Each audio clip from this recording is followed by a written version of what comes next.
Rame ya, ada keramaian. Nggih. Saya aja coba Prof yang menjadi moderator. Oke, nggih.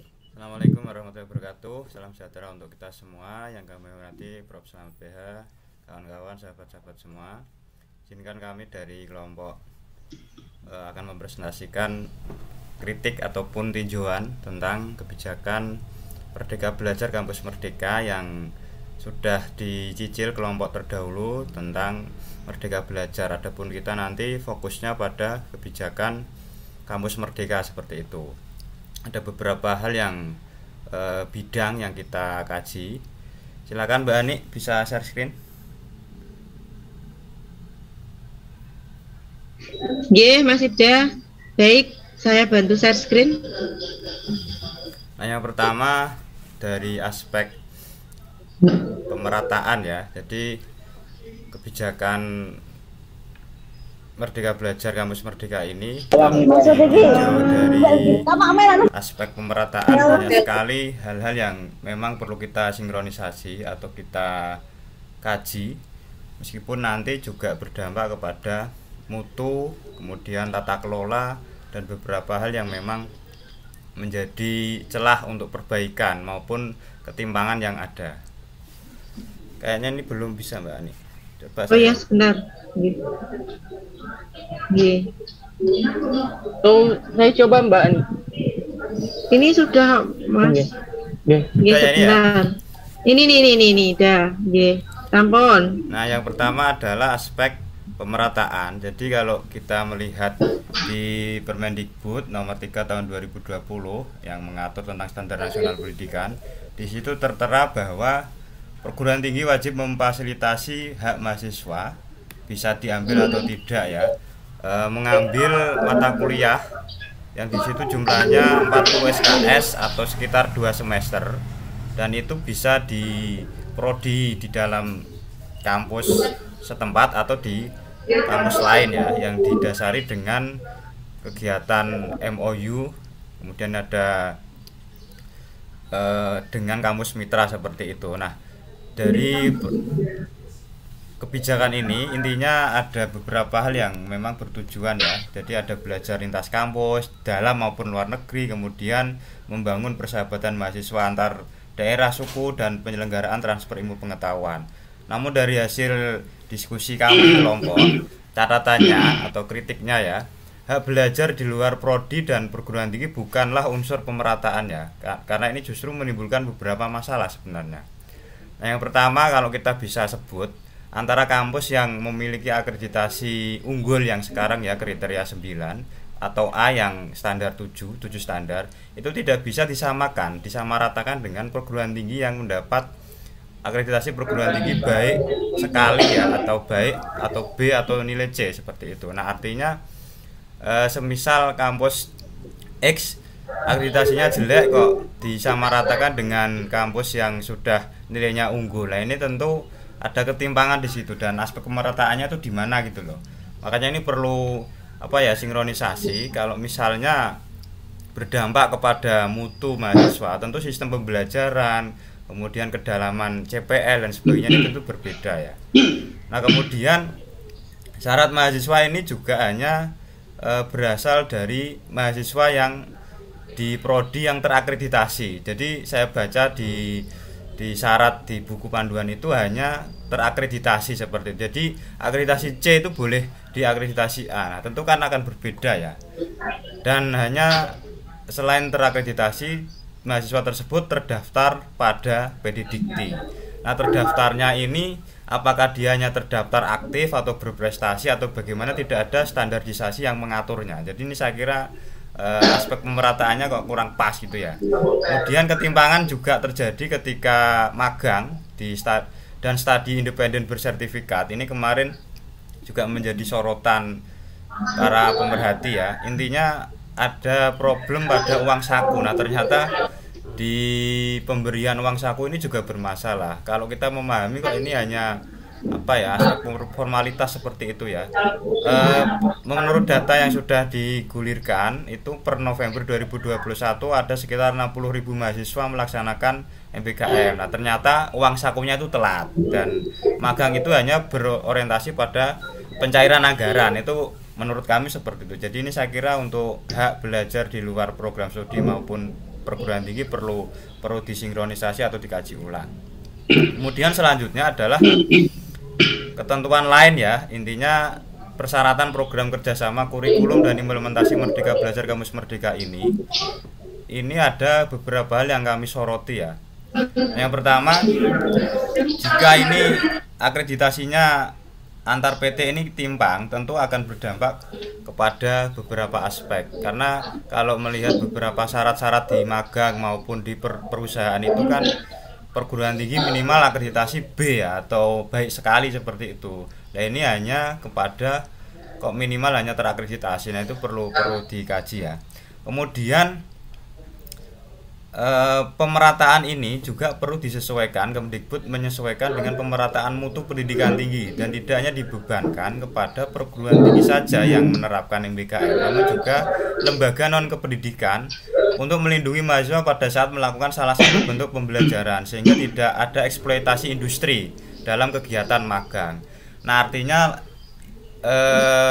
idiom link and match itu saya kira kurang pas ketika tidak konsisten dengan program magang industri ini. Jadi jangan sampai mahasiswa kita dalam tanda kutip kalau bahasa saya itu menjadi tukang gitu ya.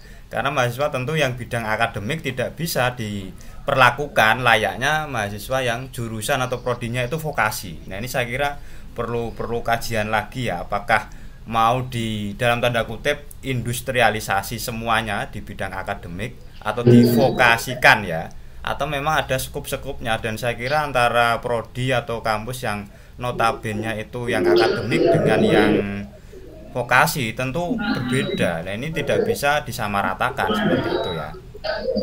Nah kemudian juga MBKM ini belum menyentuh aspek kualitas kampus ya dalam rangka menciptakan good university governance. Tentunya ini ketimpangan terjadi ketika skor akreditasi atau data statistik ranking kampus nasional, baik itu yang mengacu di BAN PT, kemudian akreditasi Ayunkie dan beberapa yang internasional itu disamakan tidak menyentuh aspek tersebut. Padahal jika kebijakan ini diterapkan pada kondisi perguruan tinggi yang timpang kualitasnya, tentu hasilnya juga berbeda. Jadi ini saya kira dampaknya tidak hanya soal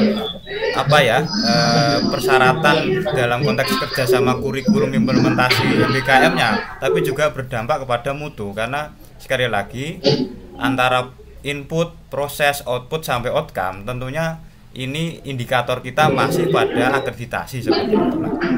Kemudian bagi kampus yang manajemennya bagus ya, yang sudah mencapai good university governance ini tentunya akan mudah menerapkan MBKM ya, karena ini kan hanya titipan di CPL dan kurikulumnya ya, tidak semua aspek manajerial ya. Tetapi bagi kampus yang dalam tanda kutip berkembang tentu akan tersiok-siok ya. Nah inilah yang kami sebut dengan kesenjangan pemerataan mutu kualitas yang menjadikan kampus susah mendapat bahasanya rekan berkolaborasi dalam rangka rekan kolaborasi yang setingkat atau setara, selevel, yang di situ menerapkan MBKM secara bersamaan. Karena mau tidak mau konsep ini adalah persyaratan kerjasama dalam penerapan kurikulum dan implementasinya ya, implementasi MBKM. Kemudian harusnya intinya Kemdikbud harus fokus pada fondasi mutu, tentunya pemerataan akreditasi dan syarat akreditasi yang otomatis tentu juga masih wacana kami menyebut ya, belum terrealisasi seperti itu. Kemudian aspek lain tentang PTNBH, kebebasan perguruan tinggi menjadi PTNBH. Nah ini kami menilai PTNBH ini umumnya kan perguruan tinggi yang sudah mapan, setahu kami yang negeri ya, baik itu bersifat akademik LPTK dan maupun yang rumpun-rumpun umum ya, humaniora, teknik dan sebagainya. Nah kalau dia sudah mapan secara infrastruktur, kemudian status otonominya jelas, namun realitas secara pemerataan di Indonesia terdapat tiga status di situ ya, yaitu perguruan tinggi badan hukum, badan layanan umum atau BLU, dan Satker satuan kerja. Nah kemudian PTN BLU ini berada pada tahap transisi atau belum siap menuju PTN BH itu sendiri karena masih terkendala pada aspek infrastruktur ya. Jadi syaratnya itu saya kira jelimet ya, harus punya lahan berapa hektar ya, dan harus punya kolaborasi internasional serta SDM yang terbatas. Sedangkan PTN satuan kerja berada di bawah kontrol Kemdikbudristek. Jadi ini saya kira syarat yang dikeluarkan oleh Kemdikbud tentang kebebasan PT menjadi PTNB ini juga belum memenuhi aspek pemerataan. Artinya ini hanya bisa dicapai oleh perguruan tinggi yang sudah mapan secara infrastruktur maupun manajerialnya seperti itu. Nah, jadi ini saya kira dari aspek pemerataan tentunya masih banyak beberapa hal ya, baik itu terkait dengan ketimpangan di kurikulumnya, kemudian pembelajarannya, status akreditasi, kemudian magang bersertifikat maupun kebebasan perguruan tinggi menjadi PTNBH. Nah, selanjutnya pada aspek mutu, monggo bagi. Terima kasih Mas Ibda atas waktu yang diberikan. Untuk aspek mutu, kebetulan saya yang bertugas di sini. Aspek mutu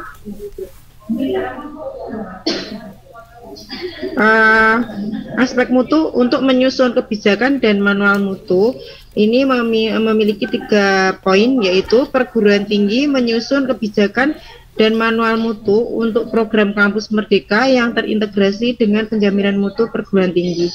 Kemudian poin yang kedua, dalam menyusun kebijakan dan manual mutu program kampus merdeka sebaiknya mengacu pada kebijakan dan manual mutu dari sistem penjaminan mutu yang telah berlaku di perguruan tinggi.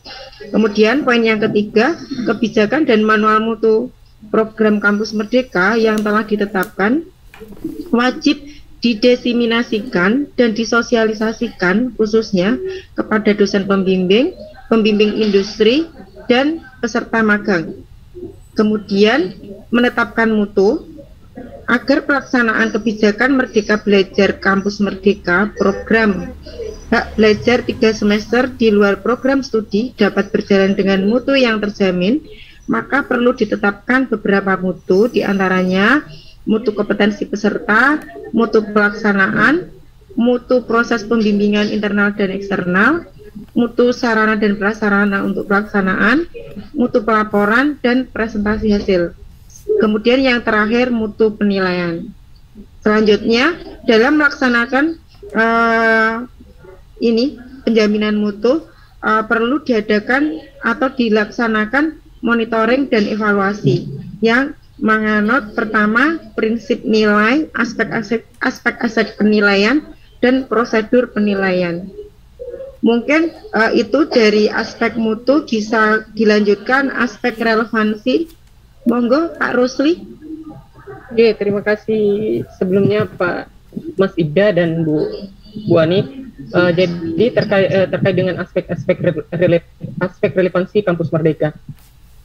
Di sini ada 4 hal pokok atau landasan dalam kampus merdeka. Yang pertama adalah mengenai pembukaan program studi baru yang termuat dalam Permendikbud nomor 5 dan nomor 7, kemudian sistem akreditasi perguruan tinggi, dan ketiga adalah perguruan tinggi badan hukum, dan keempat ada hak belajar 3 semester di luar program studi.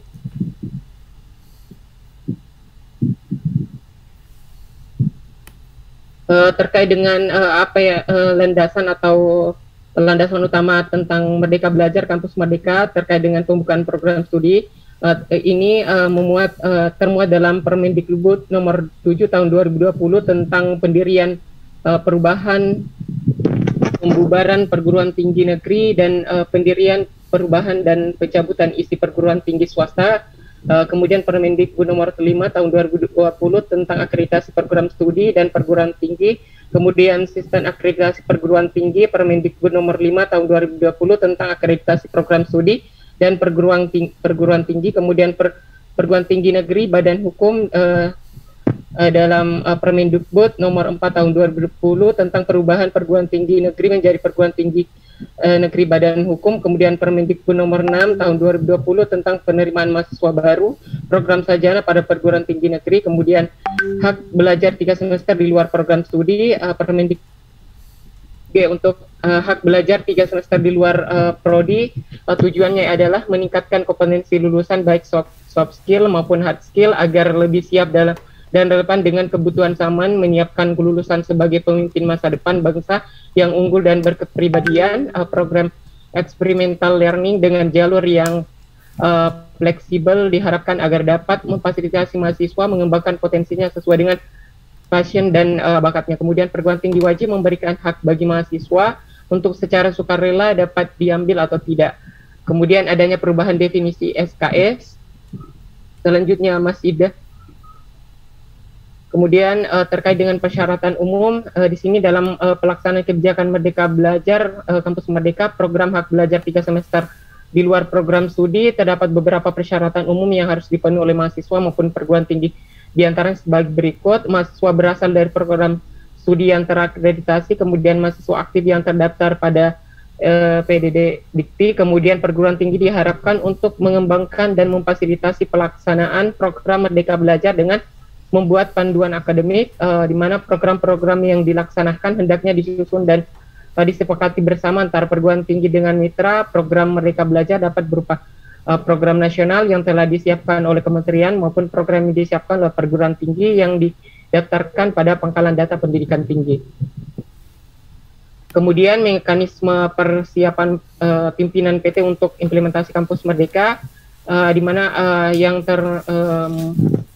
di dalam Permendikbud nomor 3 tahun 2020 tentang Standar Nasional Pendidikan Tinggi, perguruan tinggi wajib memfasilitasi hak bagi mahasiswa dapat diambil atau tidak untuk dapat mengambil SKS di luar perguruan tinggi paling lama 2 semester atau setara dengan 40 SKS, kemudian dapat mengambil SKS di program studi yang berbeda di perguruan tinggi yang sama sebanyak 1 semester atau setara dengan 20 SKS. Kemudian merumuskan kebijakan di tingkat perguruan tinggi terkait implementasi program Merdeka Belajar, Kampus Merdeka dalam bentuk peraturan, surat keputusan, dan lainnya. Kemudian menyusun panduan pedoman yang menjadi acuan implementasi program Merdeka Belajar, Kampus Merdeka di tingkat program studi. Kemudian melakukan perubahan kurikulum yang mencakup perencanaan, proses pembelajaran, evaluasi pembelajaran, dan penjaminan mutu, menyusun prosedur operasional bagi mahasiswa untuk mengambil SKS di luar program studi selama 3 semester, baik di luar prodi, dalam perguruan tinggi dan atau pembelajaran di luar perguruan tinggi. Kemudian membuat dokumen kerjasama dengan mitra. Kemudian dari segi fakultas, menyiapkan fasilitas daftar mata kuliah tingkat fakultas yang bisa diambil mahasiswa lintas prodi, menyiapkan dokumen kerjasama dengan mitra yang relevan. Kemudian dari program studi, menyusun atau menyesuaikan kurikulum dengan model implementasi Kampus Merdeka, memfasilitasi mahasiswa yang akan mengambil pembelajar lintas prodi dalam perguruan tinggi, kemudian menawarkan mata kuliah yang bisa diambil oleh mahasiswa di luar prodi dan luar perguruan tinggi beserta persyaratannya, kemudian melakukan ekuivalensi mata kuliah dengan kegiatan pembelajaran luar prodi dan luar perguruan tinggi. Kemudian jika ada mata kuliah atau SKS yang belum terpenuhi dari kegiatan pembelajaran luar prodi dan luar perguruan tinggi, disiapkan alternatif mata kuliah daring. Selanjutnya Pak, kemudian dari segi mahasiswa di sini merancangkan bersama dosen pembimbing akademi mengenai program mata kuliah atau program yang akan diambil di luar prodi, mendaftar program kegiatan di luar prodi, kemudian melengkapi persyaratan kegiatan luar prodi termasuk mengikuti seleksi bila ada, kemudian mengikuti program kegiatan luar prodi sesuai dengan ketentuan pedoman akademik yang ada. Kemudian dari segi mitra membuat dokumen kerjasama bersama program tinggi, fakultas, dan program studi, kemudian melaksanakan program kegiatan luar prodi sesuai dengan ketentuan yang ada dalam dokumen kerja. Kemudian selanjutnya Mas Ida. Selanjutnya di sini ada bentuk-bentuk kegiatan pembelajaran di luar prodi.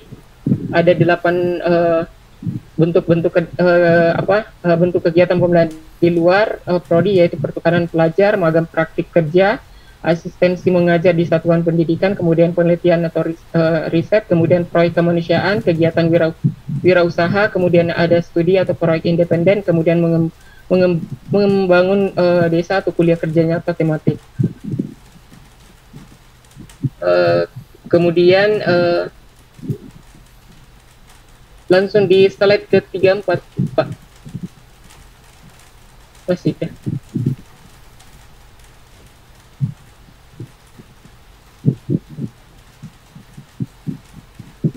Ke-35.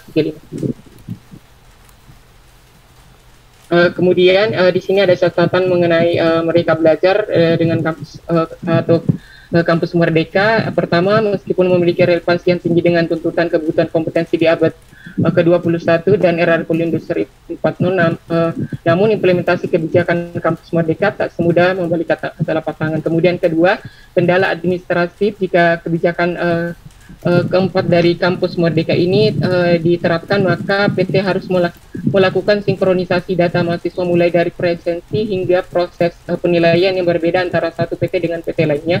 Kemudian yang ketiga, mahasiswa mengalami paradoks. Di satu sisi, mahasiswa memiliki kebebasan memilih mata kuliah di luar program studinya, namun pada saat yang sama mereka dihadapkan dengan keharusan memahami pengantar untuk mata kuliah yang mereka ambil. Kemudian yang keempat ada spesifikasi keilmuan menjadi kabur lantaran adanya kebebasan menempuh mata kuliah di luar program studi.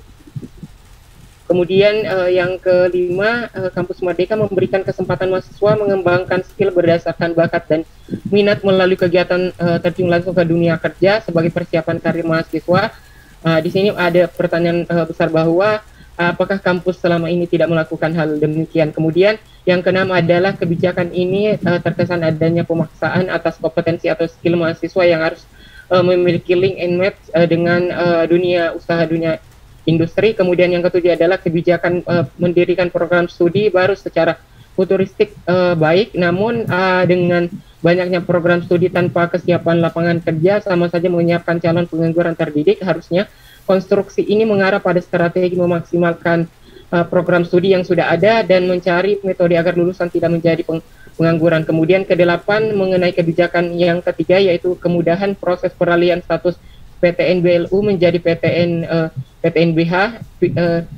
Di sini sangat diskriminatif karena hanya memberikan hak kemudahan pada kampus negeri, lalu bagaimana dengan swasta? Tentu akan semakin tertinggal. Harusnya aksesibilitas dan inklusivitas diprioritaskan pemerintah terhadap kampus swasta untuk mendapatkan rekognisi, afirmasi, dan fasilitasi. Artinya kampus Merdeka jika hanya untuk kampus negeri ini sama-sama memotong hak kampus swasta untuk maju dan berkembang. Demikian saya sampaikan, saya kembalikan ke Mas Ibda. Lanjutnya Mbak Esti, monggo. Ya, Mas Ibda, terima kasih. Suara saya kedengaran nggih? Dengar. Ya, mohon maaf ini masih di perjalanan, bentar lagi sampai. Lanjut ke slide yang 19 itu aja langsung, Mas. Iya. 19, kok 19, berapa tadi itu? 39. 39, ya. Oke, baik. Untuk saya di sini adalah bagaimana kebijakan kampus Merdeka itu dilihat dari sisi aspek tata kelola atau tata pemerintahan. Jika dilihat dari gambar ini, kita bisa melihat bahwa kebijakan kampus Merdeka itu dibuat secara top down. Jadi yang dilibatkan oleh kementerian itu tidak banyak ya. Kalau dilihat dari struktur penyusunnya itu hanya beberapa kampus saja yang dilibatkan dalam penyusunannya. Jadi untuk stakeholder yang dilibatkan itu terbatas. Dan jika dilihat kampus-kampus yang dilibatkan itu bukan kampus pendidikan. Jadi komposisinya malah seperti kampus-kampus teknik seperti itu. Jadi untuk menurut saya untuk gagasan tentang menggodok atau menggagas tentang kurikulum istilahnya kurang begitu pas karena bukan yang konsen di bidang pendidikan. Kalau menurut saya seperti itu. Tapi kembali lagi karena kebijakannya itu top down, maka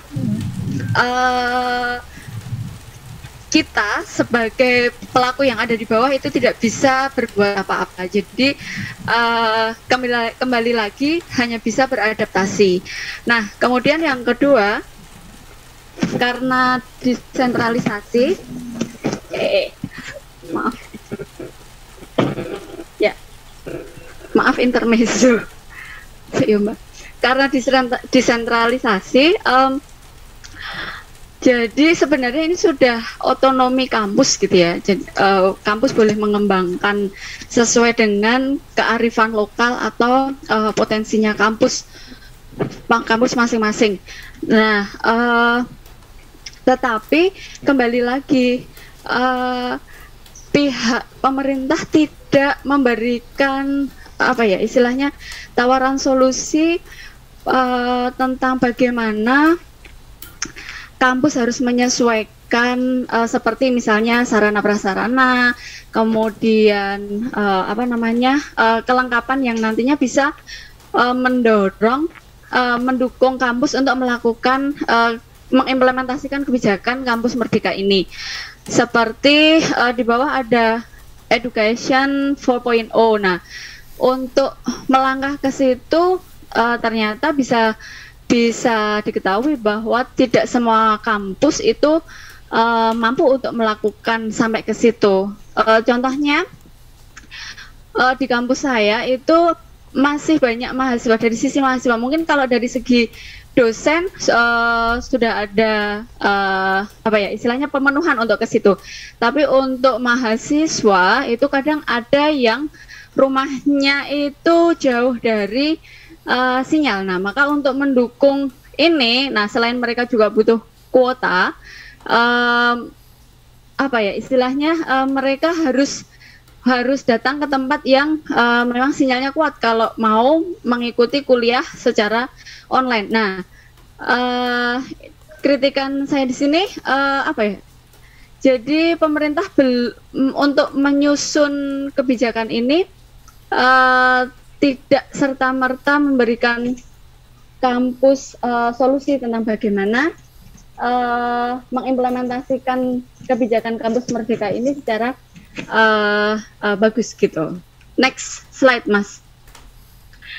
Nah, kemudian ini adalah skema alur pengembangan kurikulum dan implementasi. Yang saya beri panah itu adalah di tataran prodi. Jadi kalau yang sebelah kiri itu ada di tataran pemerintahan. Nah, kemudian untuk yang di sini ini ada kebingungan. Jadi kerjasama yang mau dibangun oleh kampus itu belum seperti yang disampaikan oleh Mas Ibda dan Mas Rusli tadi, bahwa ini kerjasamanya mau dibuat seperti apa. Kadang PT 1 dengan yang lainnya itu terganjal perbedaan mutu misalnya. Nah, jadi lebih baik mungkin tidak usah ngalu-alu untuk melakukan kerjasama atau istilahnya pertukaran antar PT, tapi di dalam PT antar prodi dulu mungkin bisa dicoba seperti itu. Itu kalau menurut pendapat saya, karena pengelolaan untuk sampai mahasiswa bisa melakukan studi di luar PT itu banyak rentetan yang harus dipenuhi, seperti misalnya di sana nanti sistem pembayarannya seperti apa, kemudian konversi nilai seperti apa, belum lagi nanti kualitas mahasiswa inputnya itu juga tidak sama standarnya dan sebagainya gitu. Next, Mas.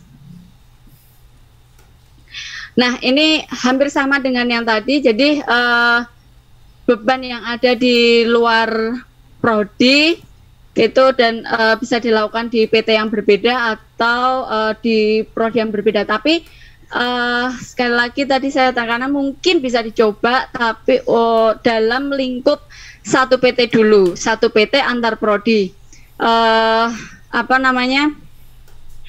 Kalau misalnya belum bisa mata kuliah yang keprodian, mungkin mata kuliah yang fakultas atau mata kuliah yang bersifat institut, misalnya seperti itu. Yang bisa misalnya saya contohkan yang ada di kampus saya. di kampus saya dalam program studi saya itu ada mata kuliah yang wajib institut seperti hadis. Nah, hadis itu bisa diambil oleh mahasiswa bukan di prodi PGMI tetapi di prodi IAT yaitu Fakultas Usuluddin. Nah, seperti itu. Next slide, Mas. Ya, ini adalah gambaran bahwa mahasiswa itu bisa melakukan pembelajaran dalam perguruan tinggi atau di perguruan tinggi lain, di perguruan tingginya, kemudian di perguruan tinggi lain, dan atau MOOC. MOOC itu Massive Open Online Courses. Nah, itu kursus-kursus atau kuliah-kuliah online yang diselenggarakan secara gratis atau mungkin ada yang berbayar oleh kampus-kampus seperti yang saya pernah daftar tapi belum ikut tapi pernah daftar itu dari Harvard. Nah, di situ ada banyak kampus yang menawarkan kursus online. Nah, ini mungkin bisa dijadikan sebagai istilahnya solusi lain daripada kebingungan untuk mengimplementasikan bagaimana dengan perguruan tinggi lain yang mungkin belum bisa teraplikasikan. Nah, ini mungkin sebagai solusi baru. Jadi mahasiswa bisa mengikuti kursus di universitas tersebut dan itu juga diampu oleh dosen-dosen yang kompatibel. Nah, nilainya pun juga bisa dikeluarkan oleh pihak kampus yang menyelenggarakan tersebut. Nah, next slide sudah selesai, Mas ya. Ya, terima kasih. Mungkin itu pemaparan dari kami. Monggo waktu saya kembalikan kepada Mas Ibda. Oke, terima kasih teman-teman, Mas Rusli, Mbak Anik, dan Mbak Esti. Kami kalau diskusinya ini bagaimana ya, kalau kita menangkap sebenarnya Merdeka Belajar itu membuat mahasiswa ataupun prodi, dosen seolah-olah itu bebas, tapi ternyata masih banyak ketimpangan ataupun ketidaksesuaian ya. Kalau kami menyebut ini bukan Merdeka Belajar, belum memenuhi standar Merdeka Belajar, tapi liberal belajar. Nah, mungkin itu pernyataan yang bisa kita diskusikan ya, bagaimana pemerintah, Kemdikbud dalam konteks Kemdikbudristek dalam konteks ini mencoba membuat kebijakan yang memang itu seakan-akan membebaskan mahasiswa, tetapi yang digaungkan antara link and match yang mengarah kepada industrialisasi ternyata juga mengalami banyak kekeliruan tadi yang sudah disampaikan oleh kawan-kawan kita semua. Mungkin itu ada pertanyaan ataupun tanggapan, respon pada teman-teman, sahabat-sahabat semua, kami persilakan sebelum lanjut ke kelompok berikutnya. Monggo.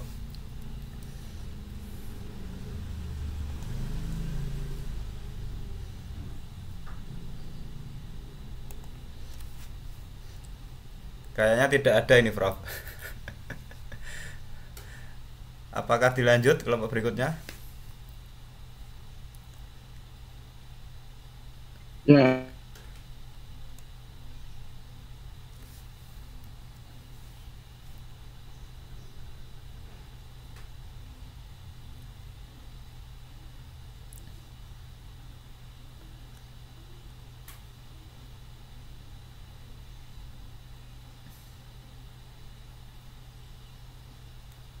Halo?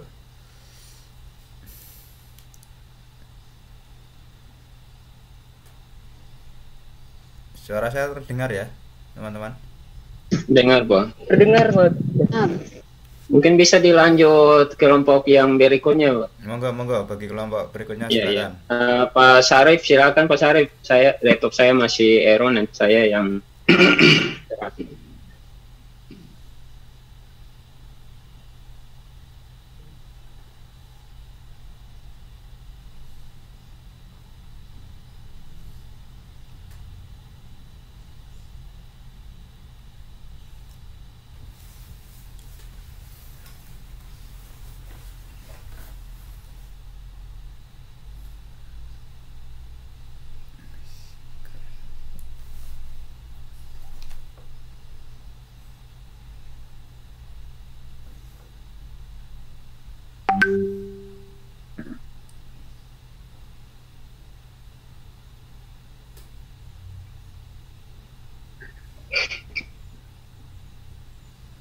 Mas Arif nggak ada suaranya ya?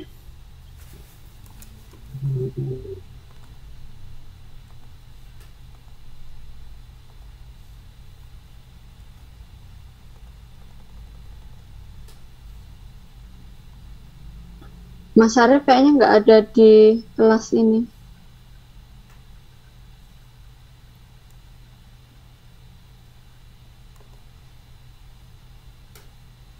Kelompoknya siapa aja, mungkin bisa dilanjut ya untuk menjelaskan EDB.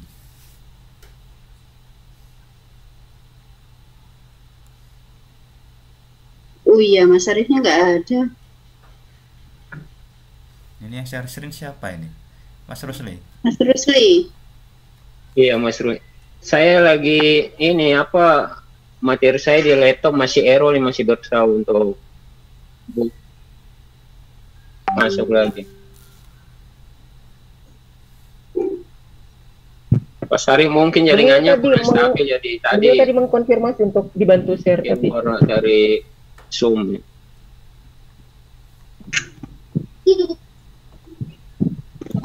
Ini dampak Merdeka Belajar ini soalnya.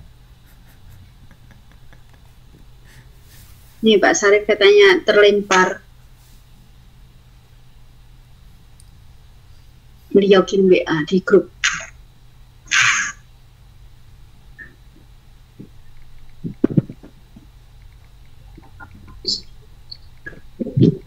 Ternyata di artinya orang dan sambil itu cuma sekolah. Ya sekolah lagi gitu.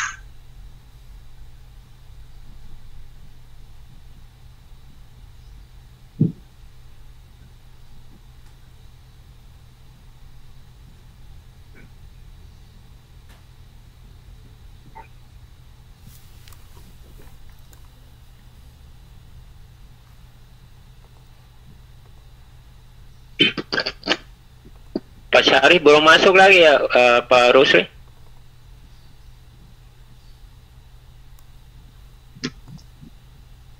belum Pak.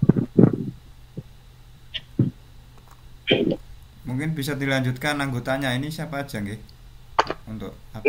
Saya sama Pak Syarif, cuma materi saya di laptop bisa saya apa? Tidak usah tampilkan PTT tentang World Bank ya. Saya langsung menjelaskan aja mengenai materi saya. Bisa ya Pak? Silakan sambil nunggu Pak Syarif aja, enggak apa-apa. Iya. Daripada terbuang waktunya nanti.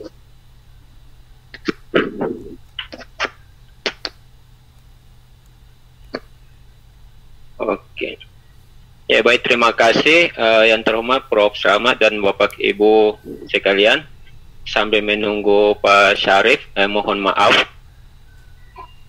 Laptop saya masih error, belum bisa kembali lagi untuk masuk ke share materi.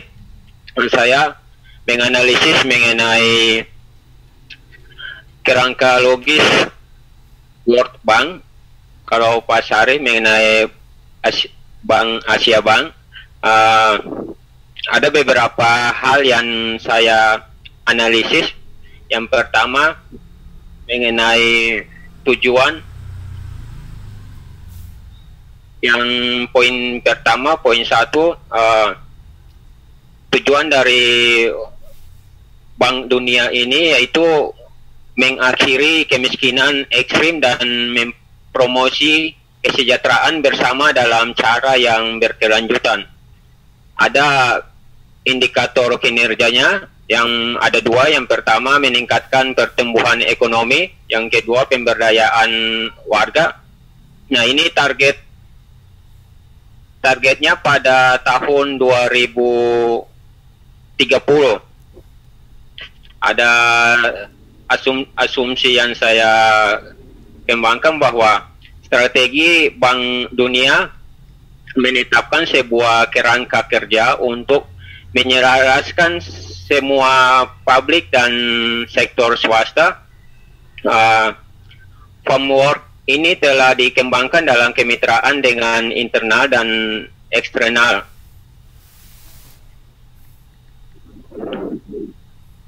Jadi selain itu juga ada poin 2 untuk tujuan, yaitu Bank Dunia ini salah satu tujuannya adalah untuk mengakhiri kemiskinan dan mengurangi persentase penduduk yang hidup dengan kurang dari 1,2 per hari menjadi 3% pada tahun 2030. Jadi dari materi yang kami kaji ini sudah direncanakan sampai 2030, yaitu bagaimana untuk mengatasi kemiskinan di beberapa negara, termasuk juga di negara kita di Indonesia. Indikator pada poin kedua itu meningkatkan kesejahteraan. Targetnya mengurangi persentase 3% secara global pada tahun 2030 nanti. Jadi ini jangka panjang pendekatan ini diperlukan untuk memastikan tahan lama hasil membangun dasar yang kuat untuk kesejahteraan pada generasi masa depan untuk perkembangan di setiap negara. Kemudian saya juga mengkaji terkait bagaimana Bank Dunia ini berkontribusi pada saat COVID-19 di beberapa negara saat ini. Ada indikator peluncuran vaksin di negara-negara, yaitu ada biayanya sebesar 5,8 miliar. Ini baru saja data terbaru yang saya ambil di situs resmi Bank Dunia, yaitu pada tanggal 13 Desember 2021 kemarin. Jadi kelompok Bank Dunia ini bekerja dengan mitra pada upaya vaksinasi terbesar dalam sejarah untuk bagaimana membasmi dan menghentikan wabah COVID-19 yang sejak 2019 sampai saat ini masih merupakan suatu ancaman di beberapa negara. Program ini juga telah mencapai lebih dari 100 negara dengan operasi darurat untuk mencegah, mendeteksi, dan menanggapi COVID-19 dan memperkuat sistem untuk kesiagaan kesehatan publik. Untuk Indonesia, negara kita sendiri, di data resmi Bank Dunia saya sempat lihat ada mendapat bantuan juga 8.200 miliar untuk program vaksin bagi masyarakat atau warga negara Indonesia.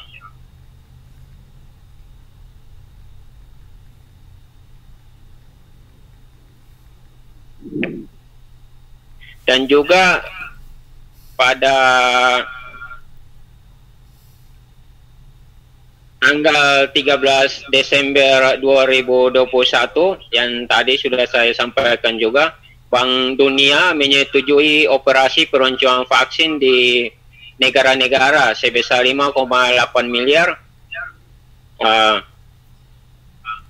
Pembiayaannya yang terbaru itu ada di website Bank Dunia, dimasukkan semua, ada banyak sekali negara yang mendapatkan bantuan dari Bank Dunia. Namun saya sampaikan yang saya ambil tadi data dari Indonesia sendiri. Di sana juga ada penanggung jawabnya juga, semua tertera di sana.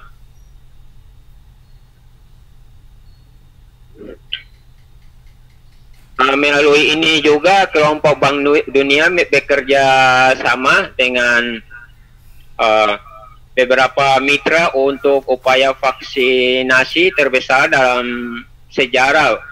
Bagaimana Bank Dunia bekerja keras untuk menghentikan wabah COVID-19. Pada tanggal 2 April 2020, tahap respon COVID awal, Dewan Direksi Bank Dunia menyetujui 6 miliar dan 19 program respon juga disebut COVID-19 ini strategi dan program respon yang diluncurkan oleh Bank Dunia.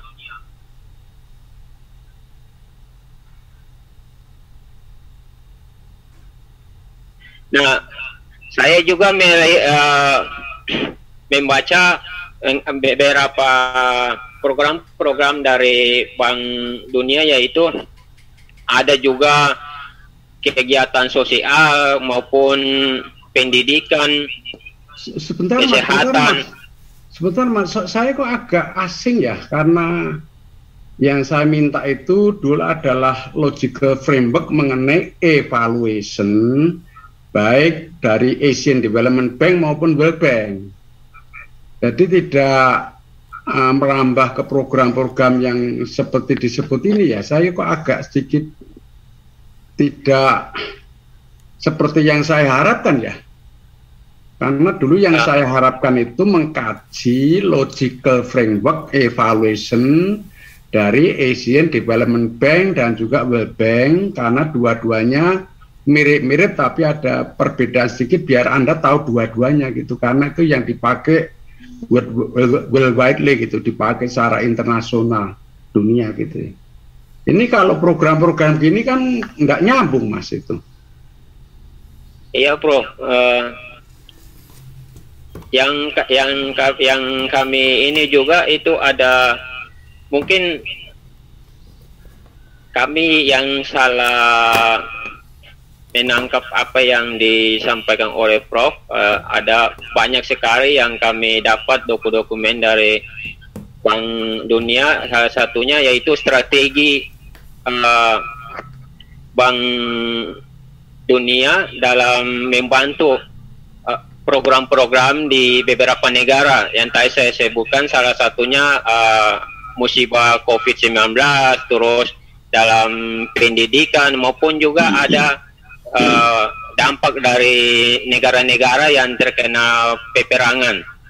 Namun dari beberapa program maupun strategi yang diluncurkan oleh Bank Dunia dalam membantu beberapa negara, ada masukan saya mungkin untuk saya lebih ke masalah COVID-19 khususnya di Indonesia yang tadi saya sampaikan bahwa di Indonesia sendiri mendapat dana yang sangat besar, yaitu 8.000. Maaf sekali ya, ini harus saya hentikan karena tidak relevan dengan yang dimaksud ya. Karena kemarin pesan saya Anda mengkaji logical framework baik oleh Asian Development Bank maupun oleh World Bank. Jadi tidak pernah kita minta untuk program ini itu enggak gitu. Jadi berhenti aja, tidak relevan ini ya. Oh iya Prof, iya Prof. Oke. Nah, sekarang dibuka saja tanya jawab terkait dengan apa perencanaan maupun evaluasi oleh program-program yang disampaikan tadi, baik untuk kampus Merdeka itu kan bentuk-bentuk perencanaan ya, tapi juga Anda boleh menjamah pada evaluasinya. Kalau Anda bisa mengomentari umpamanya sebenarnya apakah yang namanya merdeka itu sembarangan, apakah lalu harus juga mendukung terhadap profesi yang ditekuni, karena pernah aku mengirim WA kepadamu yang waktu yang lalu gitu ya, kalau bisa kan enggak itu buat sambal dicampur roti, campur apa kan enggak jadi sambal yang enak gitu loh. Sehingga sebenarnya pengambilan mata kuliah 1,5 semester itu seharusnya diberi aran-aran supaya mendukung profesi yang ditekuni, mestinya begitu ya. Namun demikian ini tafsirannya dari masing-masing kampus. Bahkan menteri sendiri kan, Anda kan sudah saya kirim ya itu ya, Kampus Merdeka kan sudah ada ya dulu ya. Nah iya, Anda tahu sendiri itu, dia ngomong asumsi aja salah gitu loh. Tapi kita ini memang bagaimana ya, saya kadang-kadang pusing juga loh Mas, karena semestinya yang berjalan itu sistem gitu ya, sehingga lalu kita ini patuh pada sistem. Kalau sistemnya salah ya diubah gitu loh. Tapi ternyata kan lalu menterinya statementnya yang pernah Anda dengarkan itu kan semacam otoriter. Kalau nanti dekan tidak setuju silahkan telepon saya. Berapa dekannya? Perguruan tinggi saja 4.000 kok. Lalu satu unsah berapa dekan? Otaknya kan tidak begitu cerdas untuk ngomong-ngomong masalah itu gitu ya. Maaf sekali saya harus marah loh, karena demi rakyat. Saya tidak ada urusan dengan si A si B, tapi kalau sudah merugikan rakyat itu saya dari dulu, bukan sekarang Mas, dari tahun 93 itu ya saya seperti itu. Karena itu saya memang tidak cocok kalau jadi birokrat, karena pasti kalau dia salah saya luruskan. Nah karena sering masih mental feodal ya, kalau kita berani kan pasti dipecat, nah itu kan udah tahu. Dan tidak masalah karena saya selamat. Saya menjadi selamat, tidak lebih tidak kurang, dan aku tidak mau menjadi budak lingkungan, apakah pejabat apa-apa yang kalau tidak benar ya pasti saya luruskan, karena tugas saya sebagai seorang profesor kan itu gitu loh. Nah, kalau itu sudah profesor aja nggak ada jiwa untuk meluruskan yang salah, tuh siapa lagi gitu.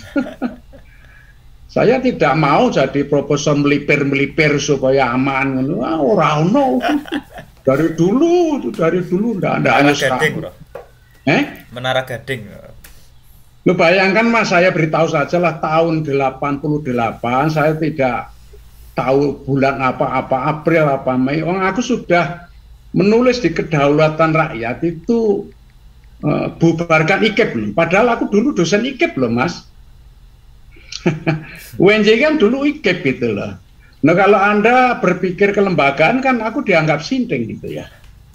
Tetapi kalau Anda berpikir jernih, ya akhirnya kan jadi Unisas juga.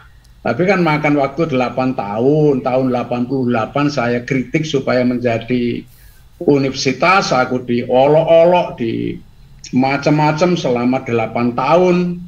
Ya enggak masalah, memang aku sudah berpikir aku dilahirkan sebelum zamannya gitu loh dalam hal universitas ini, sehingga lalu kebodohan-kebodohan itu kan ngolok-olok saya Mas. 8 tahun loh Mas aku dikucilkan itu. Dan aku tidak merasa dikucilkan, karena kalau sudah aku menganggap itu benar, silahkanlah kamu memuji saya, mengolok-olok saya, mengejek-ejek saya, aku bukan budakmu. Aku punya otak sendiri.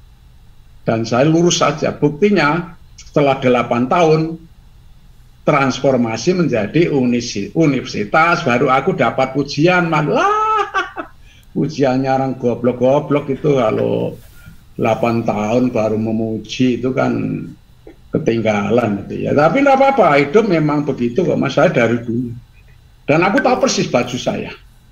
Selamat tidak lebih tidak kurang, dan kalau aku jadi pejabat pasti 3 bulan dipecat. Aku tahu Mas, karena aku kalau ada sesuatu yang salah kok aku diam, ya berarti membenarkan kesalahan dong. Lo mosok seorang profesor kayak gitu, di mana itu keanggunannya, keanggunan profesor itu kan satu, berpikirnya cerdas ya, cerdas harus. Kalau apa semua ya apakah semua profesor cerdas? Ya nggak selalu, wong itu cuma pangkat kok Mas. Asal kamu itu rajin nulis jurnal gitu ya, mau zonanya dipakai atau tidak, yang penting kalau Skopus kan sekarang sudah mau dipersoalkan kan? Ya enggak? Kita sudah rapat dengan DPR lah. Telat dengan saya 10 tahun, aku 10 tahun sudah ngomong kenapa kita dijajah oleh Skopus. Tapi orang pada diem mencari aman, melipir-melipir supaya apa kan gitu ya. Tapi sekarang menterinya sudah mau berubah, tidak harus Skopus, sudah rapat dengan Komisi 10 DPR lah. Saya itu kadang-kadang kok kita seperti ini gitu ya. Kita ini ya kalau Anda kelak jadi profesor 3 saja Mas. 1, kamu harus cerdas otaknya. Terus yang kedua, kamu bermoralitas tinggi. Artinya perasaanmu harus suci, kendakmu harus baik. Itu menyangkut masalah moralitas sehingga Anda tidak akan KKN lah, kira-kira gitulah. Ya, dan perilaku-perilaku nista itu tidak dilakukan, seperti ada barang salah kok diam. Lalu malah menjilat para penguasa, itu kan nista Mas itu. Kemudian yang ketiga ya Anda harus bekerja keras. 3 itu aja. Kalau Anda berpikir cerdas, yang kedua itu bermoralitas tinggi, yang ketiga bekerja keras. Barangkali sampai saat ini anak-anak saya pun belum bisa menyaingi saya untuk bekerja kerasnya, karena aku terbiasa dulu mulai pagi jam 7 sudah kuliah, nanti pulang jam 11 malam, itu sudah rutinitas waktu saya di Amerika Serikat. Sehingga wajar dong kalau saya 5 tahun dapat 4 master 1 doktor, sementara kawan-kawan saya 1 master 1 doktor, karena beasiswanya untuk itu gitu loh Mas. Nah saya pernah pulang oleh ketua kepimpinan proyek, loh gimana kok Anda mencari macam-macam? Loh Bapak itu harusnya bersyukur dengan saya, kepada saya, karena sama-sama 5 tahun kawan-kawan saya itu cuma 1 master 1 doktor, saya 4 master 1 doktor. Harusnya Bapak mengucapkan terima kasih pada saya, tak gitu.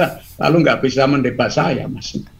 Nah, kita ini punya otak yang cerdas untuk berpikir apapun, kalau kita mau itu tidak masalah. Oke. Saya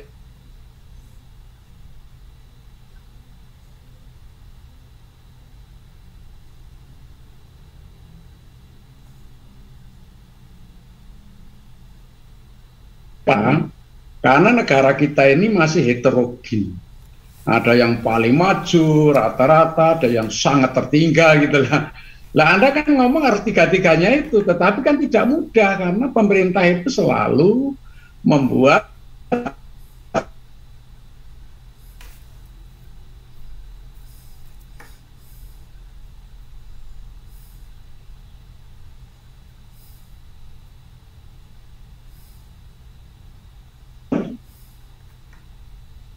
Halo, dengar nggak ya? Dengar ini Prof tadi. Dengar mendengar. Saya langsung ulangi lagi pada tahun 2017 ketika aku pidato Dies Natalis Fakultas Teknik itu. Ini pemerintah ini harus membuat proliferasi kebijakan. Ya. Proliferasi itu artinya apa? Kita harus membuat kebijakan tidak hanya 1, tapi kebijakan kita katakanlah secara garis besar 3 sajalah, untuk yang maju mau di kebijakannya apa, yang rata-rata mau seperti apa, lalu yang tertinggal mau seperti apa. Tentu yang tertinggal harus mengarah ke rata-rata, yang rata-rata mengarah kepada yang paling maju kan begitu ya. Sehingga kebijakannya tidak bisa 1 untuk semua, semua tidak 1 kok. Jadi ya tapi tidak apa-apa, karena memang mereka bodoh kan, tidak perlu disalahkan ya. Oleh karena itu saya tidak elok lah kalau menyalahkan orang bodoh. Orang bodoh kok disalahkan, kan ngerti kalau bodoh ya. Nah oleh karena itu yang kita minta supaya mestinya mendengarkanlah. Jadi kalau membuat kebijakan itu rame-rame lah di policy input. Policy input itu maksudnya begini loh Mas, ketika Anda mau membuat kebijakan, sebelum kebijakan itu diketok palu, itu sebarkan dulu aja kepada publik biar dikritik dari organisasi profesi guru, profesi dosen,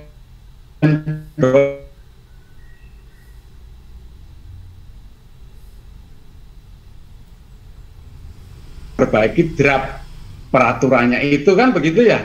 Nah setelah itu baru ditetapkan gitu. Kalau sekarang kebalik, itu setelah keluar peraturan menterinya baru rame-rame gitu kan, kebalik itu. Gegernya di belakang, Pak. Lah harusnya ramenya di depan gitu. Itulah yang saya katakan, saya ya meskipun saya cuma master di policy ya, di kebijakan ya, tapi di kelas itu kan is only to cover something, but what we are more important is that we can discover beyond our classroom. Jadi kuliah itu kan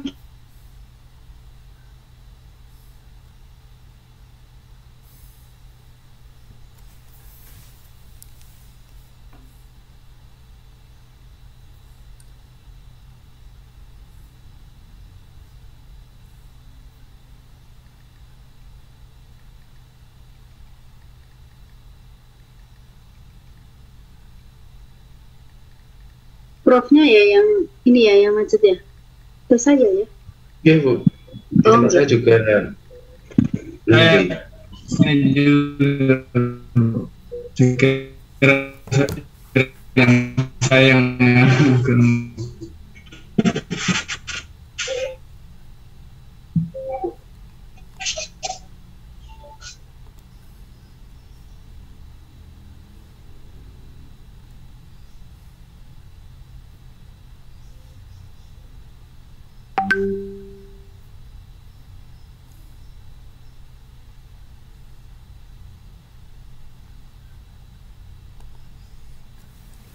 Hilang Bapak Ibu. Permataku dengan harapan. Asik.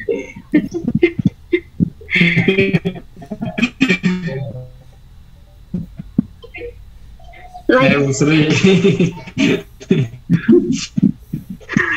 Apa tuh Pak? Oh Pak Slamet terpental ya? Iya Bu.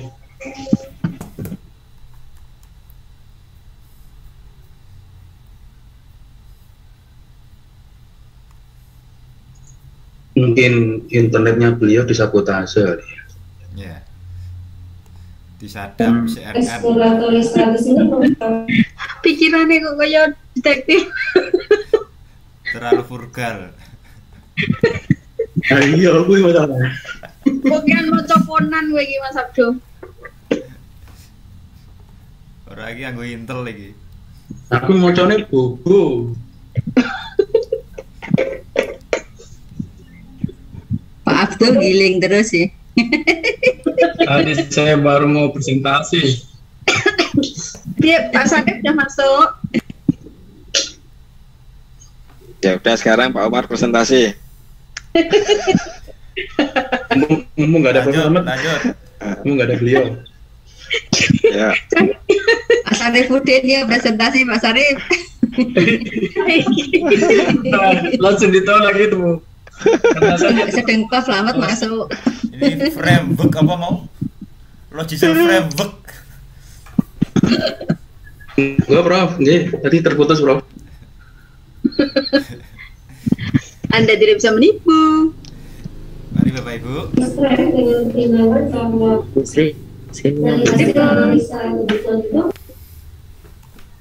Alhamdulillah udah masuk lagi nih Prof. Halo. Iya Prof. Iya Prof. Wah ini terlempar.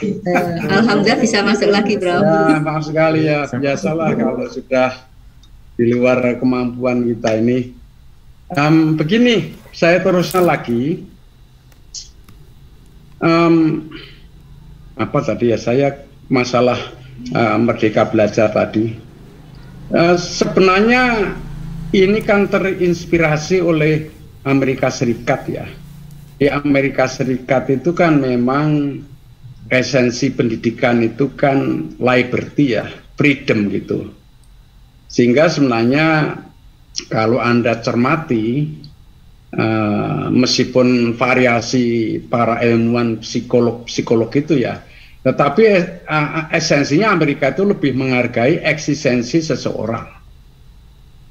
Oleh karena itu dia lebih cenderung bahwa to educate is not to modeling, to form, tetapi to cultivate gitu. Cultivate itu kalau dia ya kerbau ya besarkanlah sebagai kerbau, jangan diubah menjadi mentok gitu. Kalau dia itu memang burung ya latihlah supaya menjadi burung yang hebat. Kalau dia itu memang anaknya itu memang dia itu senang masalah hukum, ya dukunglah, fasilitasilah supaya ahli hukum. Kalau dia itu memang ahli ekonomi, dukunglah. Kira-kira begitu Amerika Serikat itu ya.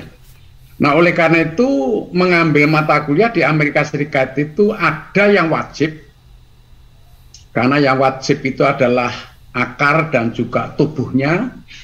Kemudian cabang-cabang maupun ranting-ranting dibolehkan memilih, tetapi juga masih ada filternya, karena di Amerika Serikat itu ada yang namanya academic advisor, seorang profesor yang kaliber di bidangnya. Ketika mahasiswa perwalian ya tetap ditanya gitu, kenapa Anda mengambil itu, ya alasannya apa, kan begitu ya toh?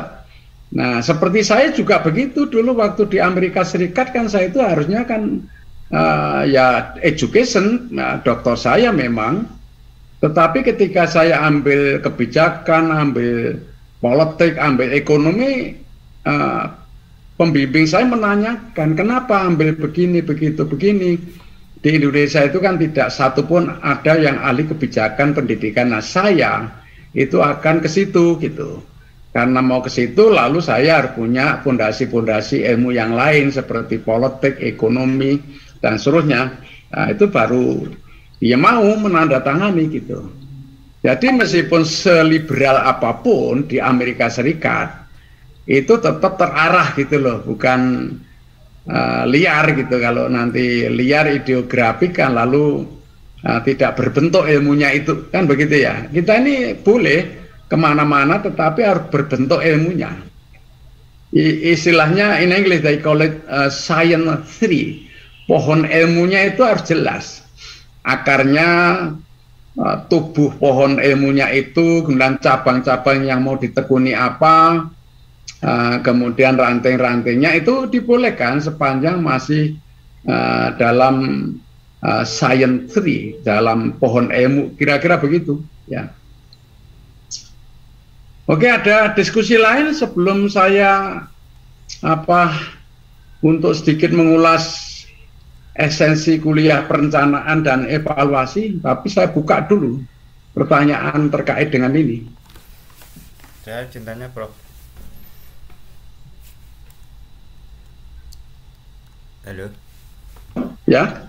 Cintanya Prof terkait dengan ya, fondasi keilmuan yang ada di Indonesia itu kan semakin linier satu bidang ilmu atau monodisipliner itu lebih bagus gitu loh.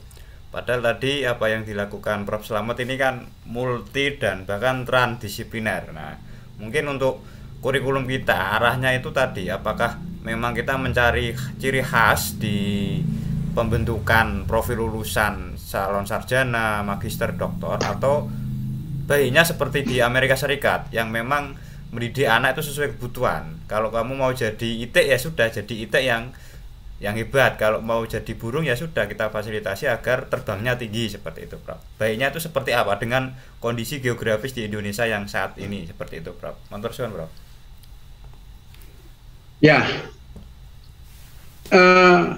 keilmuan itu ada dua jenis ya. Yang pertama adalah ilmu-ilmu yang general, maka orangnya generalis seperti saya ini. Jadi saya ini orang generalis, Mas. Tetapi yang kedua adalah spesialis. Artinya apa? Dia memang menekuni bidang spesifik yang tidak mampu mengait-ngaitkan satu dengan yang lain, tetapi kalau generalis ini adalah penyambung lidah. Pendidikan kaitannya dengan ekonomi, dengan politik, dengan sosiokultural, dengan religi, dengan yang lain-lain itu tugas generalis. Tetapi ya lalu kalau nanti semuanya generalis ya negara ini nggak bisa maju karena yang melaksanakan pekerjaan teknik-teknik kecil-kecil itu kan spesialis. Maka lalu dipilah menjadi dua, siapa yang mau ke generalis yang mampu menghubung-hubungkan spesialis, tapi siapa yang spesialis yang nanti dia spesifik menangani bidang-bidang tertentu. Contoh kedokteran saja. Dokter umum, kedokteran ini sudah spesifik dokter, tapi nanti akan dibuka spesialis. Ada spesialis penyakit dalam, ada penyakit THT, ada kulit dan sebagainya. Nanti penyakit dalam pun dipilah-pilah lagi menjadi spesialis lebih kecil lagi. Ada yang khusus jantung, ada yang khusus ginjal. Nanti yang jantung pun diperkecil lagi. Siapa yang memasukkan kateter itu subspesialis jantung. Tidak cukup di situ, siapa yang nanti bisa memasukkan ring, ya, itu nanti sub spesialis jantung. Jadi spesialis jantung saja dibagi-bagi menjadi subspesialis memasukkan kateter, ditingkatkan lagi sub spesialis yaitu memasukkan ring kepada jantung. Nah, makanya lalu proporsi antara generalis dan spesialis itu mesti dihitung benar, tetapi sayangnya kita kan tidak punya labor market information system, kita tidak punya sistem, ya nggak punya kita. Data sebesar ini yang dilakukan Kementerian Tenaga Kerja itu hahu-hahu, jadi nggak ngerti apa yang dikerjakan itu Kementerian Tenaga Kerja itu, very koclok mas itu. Karena aku tahu persis mas, karena aku 5 tahun bergulat dengan kawan saya almarhum Dr. Yudo Swasono yang kebetulan menekuni ketenaga kerjaan. Nah, saya cuma satu ilmu ketenaga kerjaan saya itu cuma master saja, kalau beliaunya sampai doktor. Tetapi ngomongnya nyambung dengan saya, sehingga ketika beliaunya menjadi Kabalibang itu setingkat Direktur Jenderal, itu siap kali berbicara supply demand dan juga bagaimana membuat equilibrium antara supply dan demand tenaga kerja. Selalu diundang saya di Kementerian Tenaga Kerja, dulu departemen namanya. Nah, jadi kita itu tahu persis itu. Sampai pada waktu itu Pak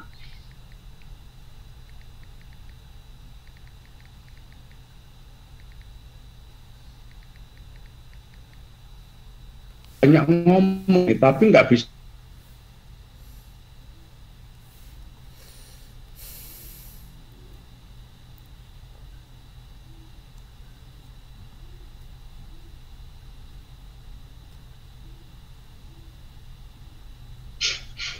Halo.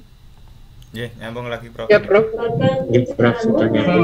Ya, terputus-putus ya ini ya. ya. Prof. Ya. Saya ulangi lagi, sebenarnya di kuliah kita ini yang terkait dengan perencanaan itu adalah persoalan supply demand. Ya. Sekarang, wah ini lemah lagi nih. Halo, dengar enggak nih? Dengar, Pak, dengar. Dengar ya? Dengar, Prof. Masih dengar, Prof. Ya, saya ulangi lagi bahwa perencanaan itu sebenarnya terkait dengan supply demand tenaga kerja. Upamanya kita perencanaan pada tingkat pendidikan dasar, ya.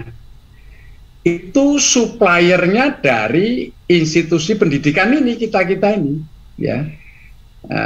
Kalau mikro ya SD nggak sampai nanti direktorat sekolah dasar di kementerian, tapi kita ini supplier gitu. Lalu demandernya siapa? Yang meminta siapa? Yang meminta adalah pertumbuhan penduduk, sehingga upamanya kalau SD itu adalah umur 7 sampai 12 ya, 7, 8, 9, 10, 11, 7 sampai 12.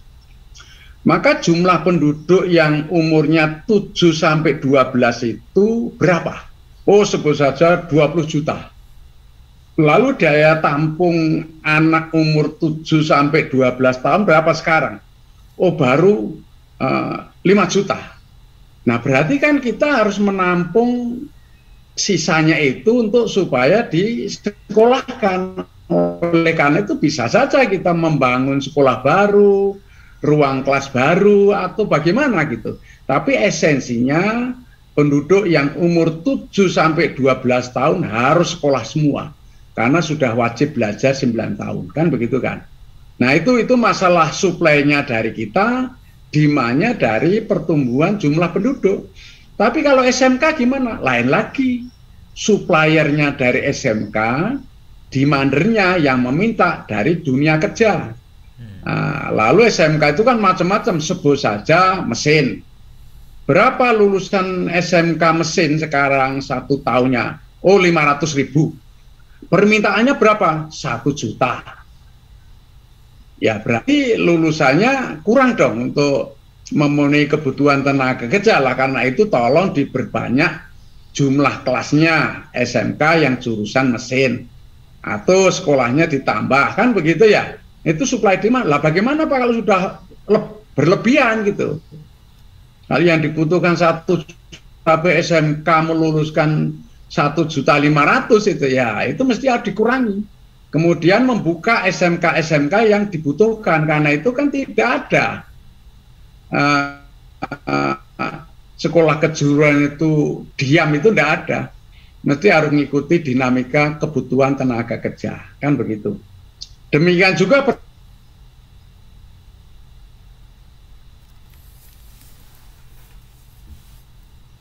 dengan halo, terdengar enggak? Putus, Bro. Tadi terputus, Bro. Terputus. Ya, terputus-putus. Ya, ini memang beginilah teknologi. Begini. Coba kita ini menangani dalam 1 kandang saja nggak beres. Siapa yang menyelenggarakan pendidikan guru SD siapa? Siapa? Kampus kependidikan. Iya, Kementerian Pendidikan, itu aja lah besarnya, ya enggak? Ya, ya Bro. Para guru kasihkan perguruan tinggi, kan begitu ya? Ya enggak? Iya Bro. Ya. Terus yang membutuhkan guru siapa?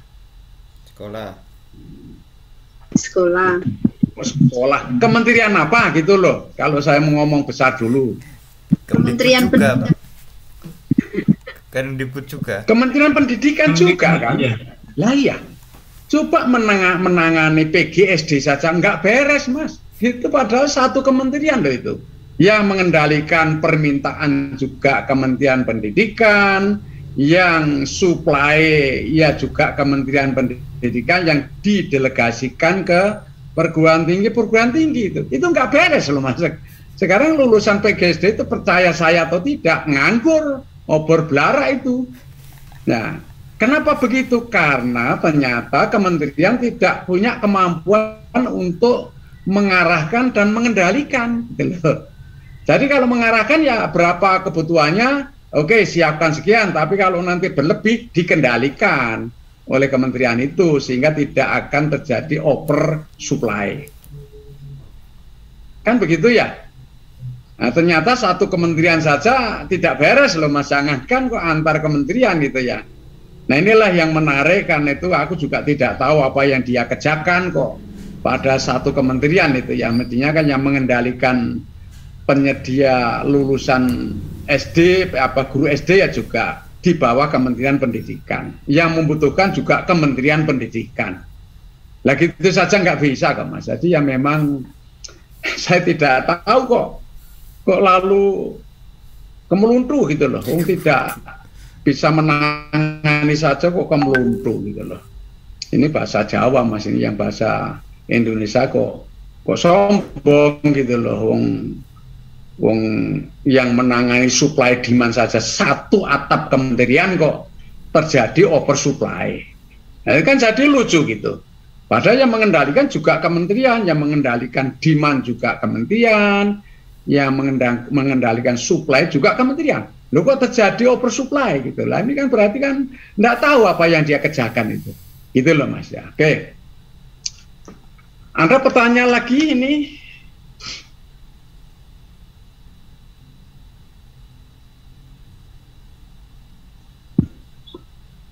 Ada enggak pertanyaan saya sebelum mengakhiri? Anda sudah saya kirim 2 PowerPoint. Yang pertama ya yang kita kuliahkan ini ya. Kemudian yang kedua Anda pelajari sendirilah, itu rencana sekolah gitu ya. Kalau di kita kan disesuaikan dengan Undang-Undang Nomor 17 Tahun 2007. Maka lalu kalau 4 tahun RKS kan begitu ya. Halo, dengar enggak ya? Prof, dengar. Ya, ya. Tapi kalau tahunan kan disebut RKAS kan begitu ya. Sehingga lalu apa istilah-istilah itu, tapi secara dunia istilah itu disebut school development plan gitu. Kalau school development plan itu ya di bahasa Indonesia kan rencana pengembangan sekolah itu. Nah, yang secara umum itu kalau kita ngomong rencana kerja nanti negara lain nggak tahu gitu ya. Yang tahu hanya kita saja karena konteks dengan Undang-Undang Nomor 17 Tahun 2007 kan begitu ya. Bentar Mas, ini kok saya agak rewel mau sharing kok. Gimana ini ya?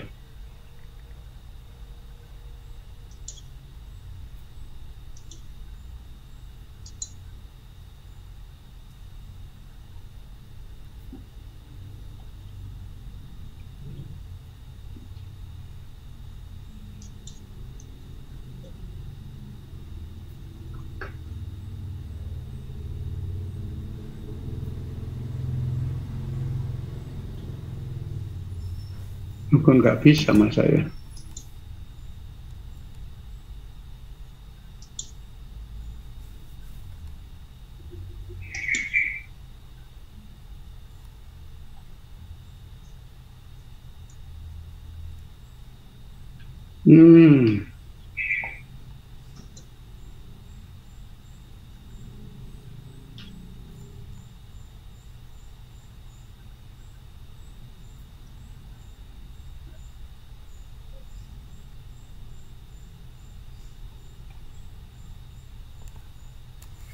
Yang PPT itu, Prof. Gimana? Yang PowerPoint itu, Prof. Lah ya. Itu ini saya kan dulu, Pak. Berarti PowerPoint-nya dibuka dulu. Oh, aku belum buka berarti. Sepertinya Tampaknya sudah ya. belum, Prof. Coba saya. Oh ya, coba saya ceknya dulu.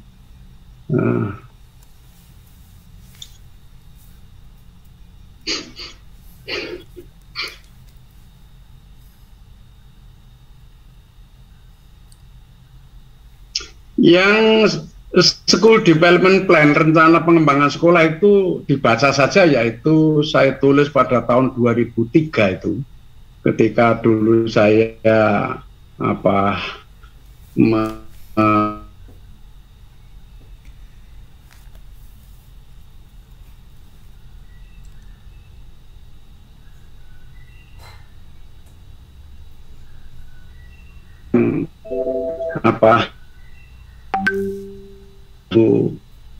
selaras dengan sekarang mungkin ya, tapi saya tidak tahu kalau ada.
Ya, oke. Saya sekedar mengulas sedikit saja mengenai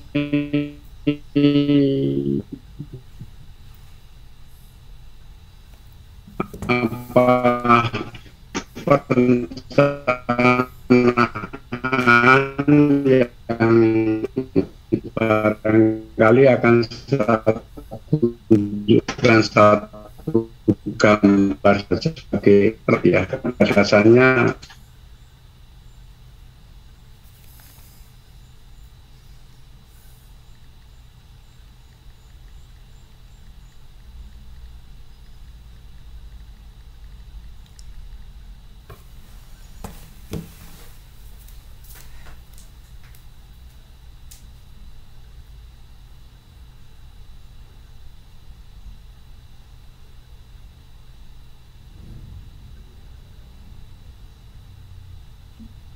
halo. Iya, Bro. Ya, Bro. Ini kok terlempar terus ya saya itu. Putus. Iya, ya itu. Iya, Prof, sinyal gitu, Prof. Terlempar terus itu.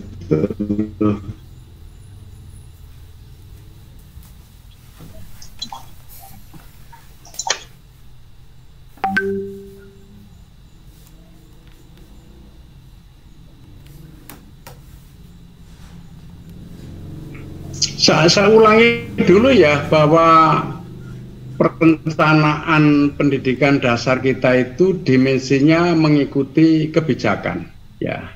Artinya lalu perencanaan pendidikan dasar ini tetap mengandung 4 hal: pemerataan, mutu, relevansi, tata kelola atau tata pemerintahan. Pemerataan itu prinsipnya semua anak umur sekolah dasar harus sekolah. Kalau umpamanya dari sensus penduduk itu jumlah anak usia sekolah dasar itu sebut saja 20 juta, tetapi baru daya tampung SD itu baru 15 juta, ya maka lalu anak yang 5 juta itu harus kita tampung apakah dengan membangun sekolah baru atau sekolah yang ada ditambah ruang kelas. Itu prinsip pemerataan itu ya. Kemudian kalau mutu itu ya mutu. Maksudnya sekarang tolok ukurnya apa? Ini yang menarik sekali karena tidak ada kebijakan nasional, yang ada adalah diserahkan kepada sekolah masing-masing, sehingga tolok ukur mutu ini menjadi dilematik gitu sekarang ini. Upamanya menteri ditanya, Pak Menteri, apakah pendidikan nasional kita SD itu lebih baik atau lebih jelek dibanding dengan tahun yang lalu umpamanya. Nah ini lalu agak susah menterinya menjawabnya karena tidak ada tolok ukur yang sama, tetapi sejumlah sekolah itu diberikan kebebasan untuk menawarkan mutunya gitu. Jika lalu SD di Papua, SD di Jogja, SD di Sumatera Barat itu sendiri-sendiri. Lalu kalau ditanya apakah SD kita itu mutunya meningkat atau tidak, ini saya yakin menterinya susah untuk menjawabnya itu ya. Karena lalu tidak punya tolok ukur kecuali ini asesmen kompetensi minimal ini kan gitu ya. Tetapi lalu itu kembali lagi sampling kan begitu ya. Oke, yang kedua, yang ketiga ini relevansi. Ini relevansi itu maksudnya kalau anak didik SD itu adalah terutama relevansi dengan kebutuhan peserta didik gitu. Maksudnya begini, kalau peserta didik itu memang mempunyai potensi untuk seni, ya harus dikultivasi ke seni. Kalau dia itu memang mengarahnya kepada IPA, ya anak-anak kita kultivasi untuk ke IPA. Kalau dia itu memang masalah sosial ke sosial. Jadi kita ini menawarkan pendidikan agar supaya relevan dengan kebutuhan peserta didik untuk SD loh. Tapi untuk SMK ya relevan dengan kebutuhan dunia kerja. Perguruan tinggi juga begitu kan? Ya, SD ini relevan dengan kebutuhan peserta didik gitu. Karena belum boleh bekerja kan. Lalu kalau pemerintah ini bagaimana menghindari korupsi, kolusi, nepotisme. Nah ini perlu diupayakan tata kelola. Ini 4 hal ini perencanaan kita itu. Nah khusus untuk ringkasannya kalau digambarkan ya seperti ini kalau namanya perencanaan pendidikan ini. Satu lembar ini aja sebenarnya kuliah Anda itu boleh dikata ya satu lembar ini. Apakah masalah pemerataan, apakah masalah mutu, apakah masalah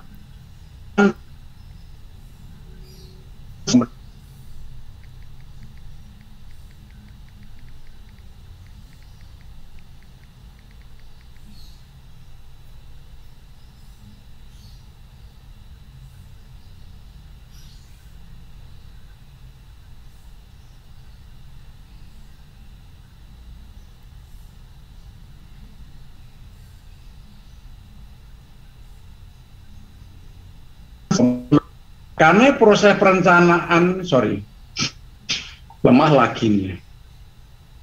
Karena proses perencanaan pendidikan dasar ini, apakah itu pemerataan, apakah mutu, apakah relevansi, sama saja. Yang berbeda adalah objeknya, yaitu objek apa itu pemerataan, mutu, relevansi gitu. Tapi cara berpikirnya sama dengan ini, persis. Ada pertanyaan ini? Halo? Halo? Oke, Prof.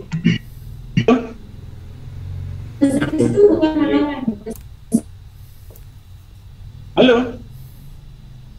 Halo? Halo, Prof. Halo, Prof. Nyambung, Prof. Halo. Iya, Prof. Oke. Komposisikan diri ya ada distorsinya ini ya. Halo? Halo, Prof. Ya, ini kadang terlempar kadang enggak. Saya ulangi lagi kunci dari kuliah saya perencanaan ini ya. Ini silahkan difahami benar sehingga kelak Anda menjadi perencana pendidikan dasar yang baik itu. Tentu saja ini ada tahap-tahap yang harus dilalui, lalu formatnya sudah saya buatkan itu dipersilahkan saja, bahkan sampai kriteria kalau nanti Anda menyusun rensra ya, ini apakah layak atau tidak rensra saya ya ikuti aja, inilah sudah saya buatkan kriterianya ya nomor 1 sampai berapa ini, sampai 13 ya, sehingga saya berharap Anda bisa menyusun rencana strategis baik pada tingkat pusat, kabupaten, kota maupun sekolah gitu. Nah, ini kira-kira itu teknik-teknik sudah nanti dibaca aja ya, teknik-teknik prediksi sudah saya sampaikan sepintas. Kalau nanti secara kuantitatif, kualitatif itu nanti bagaimana caranya sudah saya sampaikan ya. Itu intinya di sini satu lembar ini, makanya kemarin saya minta supaya menggali di Asian Development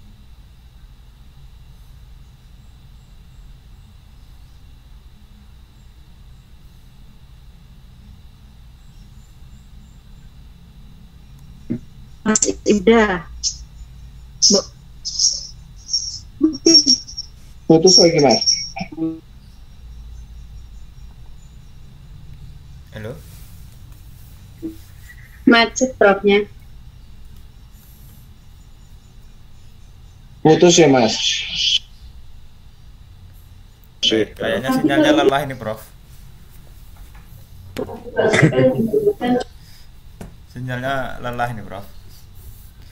Iya ini kadang iya. Tapi ini waktunya sampai selesai Prof. Sudah selesai ya? Iya Prof. Iya Prof, sudah. Halo. Anda ada kelas lain jenengan? Halo? Halo. Tidak ada, Prof. Ya, Prof, tidak ada. Ada kelas lain enggak? Tidak ada, kelas tidak lain? ada. Oke, saya mundur sedikit ya.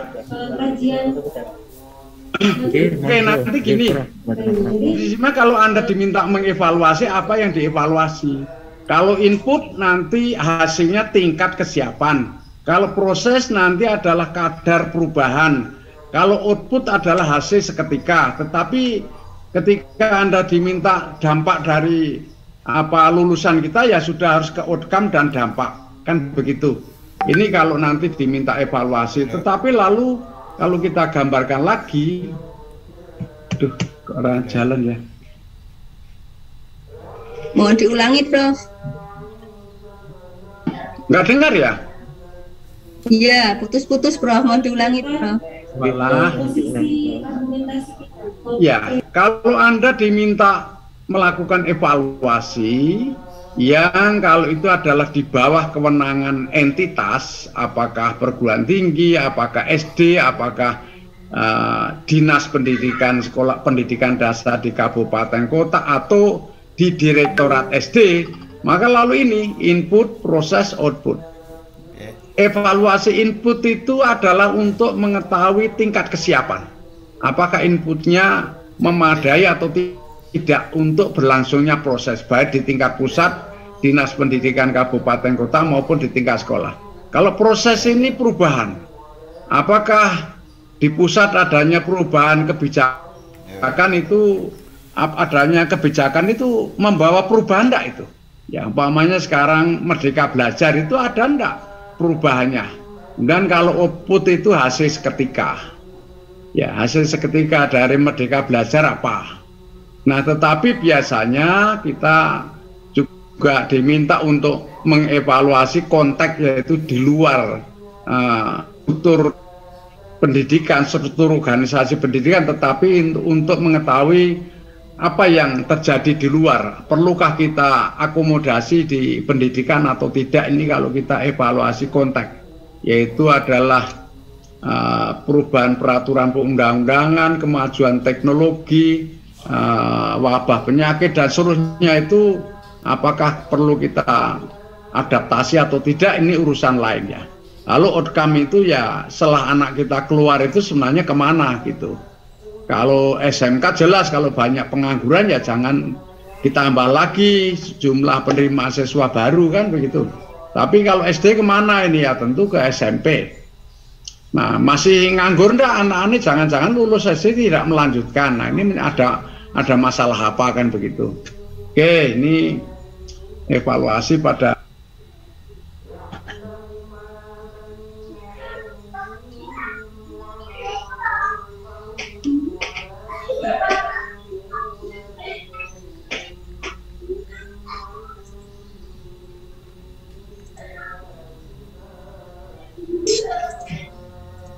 Nah, kemudian yang kunci terakhir ini ya, yang kemarin saya minta untuk mengkaji Asian Development Bank atau World Bank, itu maksud saya ini. Jadi begini ya, nanti kalau Anda diminta untuk melakukan evaluasi pendidikan dasar, ini adalah istilah desain, indikator, sumber data, asumsi atau risiko. Begini, Anda ketika diminta untuk melakukan evaluasi, Anda bertanya dulu, saya ini diminta untuk mengevaluasi apanya?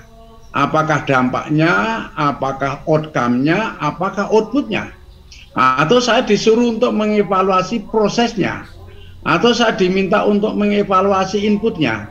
Itu harus jelas dulu ya, ketika dimintai tolong untuk melakukan evaluasi, harus jelas saya diminta untuk mengevaluasi dampak dari lulusan sekolah dasar, pendidikan dasar, atau saya diminta untuk mengevaluasi outcome-nya atau output-nya atau prosesnya atau inputnya. Itu harus jelas. Nah, ketika kita berbicara dampak ya, nanti gimana nih bunyinya dampak itu gimana? Ya, tolong disampaikan di sini. Dampak dari lulusan pendidikan dasar itu apa? Kemudian indikatornya keberhasilan dampak itu apa? kemudian sumber datanya dari mana, apakah dari dinas pendidikan, apakah dari sekolah, apakah dari kementerian, apakah dari BPS. Kemudian yang terakhir ini asumsi. Asumsi itu maksudnya begini loh, kalau umpamanya asumsinya benar, maka lalu berhasil. Maksudnya begini, ini dampak lulusan SD itu kemana itu? Ke SMP. Asumsinya apa? Asumsinya anak-anak kita akan diterima di SMP semua kalau jumlah SMP itu bisa menampung, daya tampungnya bisa menampung anak-anak kita. Itu asumsi. Tapi kalau tidak dipenuhi ya berarti gagal, risiko kan gitu. Demikian juga outcome itu indikatornya apa, sumber datanya dari mana, asumsinya apa. Nah ini semua sebagai kerangka besarnya ya. Kemudian sekali lagi kemarin sudah saya jelaskan, kita itu mengurus pendidikan dasar itu pertama input dulu. Kalau input itu benar, maka prosesnya akan berlangsung dengan baik. Nah lalu kita berasumsi kalau prosesnya itu berlangsung dengan baik, akan menghasilkan output yang kita harapkan. Kalau output itu memang diasumsi lulus SD ya pantas mengenai apapun yang di ke-SD-an dia tahu, kalau dia lulus SMA apapun tentang ke-SMA-an dia menguasai gitu. Jadi kalau outputnya benar, asumsinya benar gitu ya, nanti outcome-nya akan jadi benar juga gitu. Kalau umpamanya IP-nya tinggi, outputnya itu ya, maka mereka setelah bekerja ya bagus juga gitu loh. Jangan sampai nanti IP-nya tinggi kok outcome-nya itu setelah bekerja kok rendah gitu. Nah, berarti ini yang dididik kan keliru gitu kan gitu ya. Kemudian outcome-nya kalau bagus nanti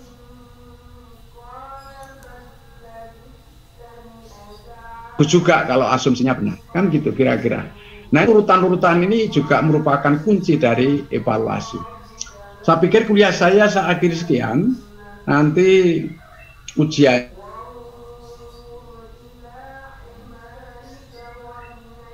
sebenarnya sudah ada yang, tapi kan saya lihat situasi baru gitu ya. Nah ujiannya take-home tentu saja saya minta mengoleksi hasil ujian itu. Saya beri waktu 48 jam nanti sejak soal diterima. Jadi diterima kerjakan 48 jam. Kalau sekarang saya memberikan soal sekarang jam 4 umpama jam 3 gitu ya. Ya nanti 40 jam lagi jam 3 jawaban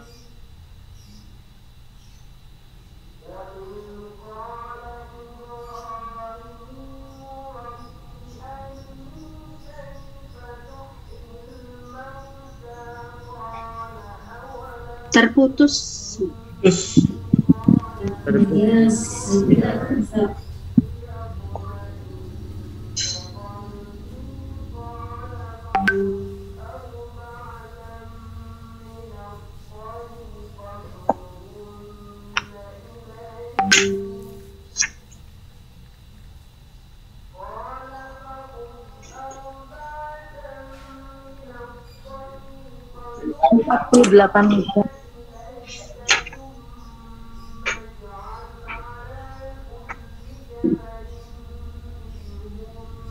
Profnya terlempar. Halo? Ya, ya, prinsip itu ya 24 jam dikoleksi kepada ketua kelasnya, kemudian ketua kelasnya ya silahkan kalau bisa jangan di ketua kelas terlalu lama, nanti ketua kelasnya dicurigai kalau terlalu lama tidak dikirim ke saya ya. Nah, padahal curigai kan begitu.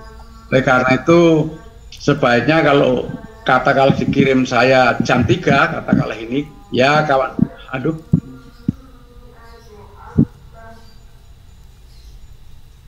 Prof sama terlempar ya. Terputus-putus dari tadi itu. Masih ada, cuma ora suaranya.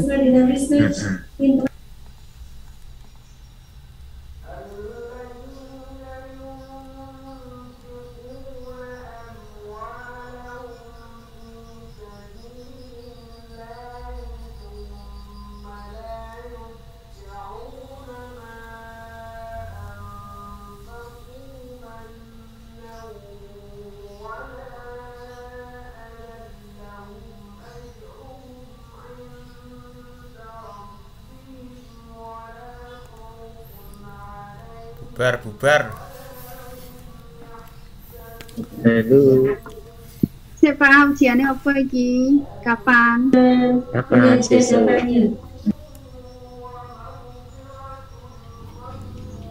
Mau tekan apa sih? Bendera ngendikane kita kan 24 jam atau 48 jam. Mulah malah ya. 48. Tapi ujiannya kan belum tuh ya? Belum. Selesai Bu, sudah dikumpulkan. Aku deg-degan kan.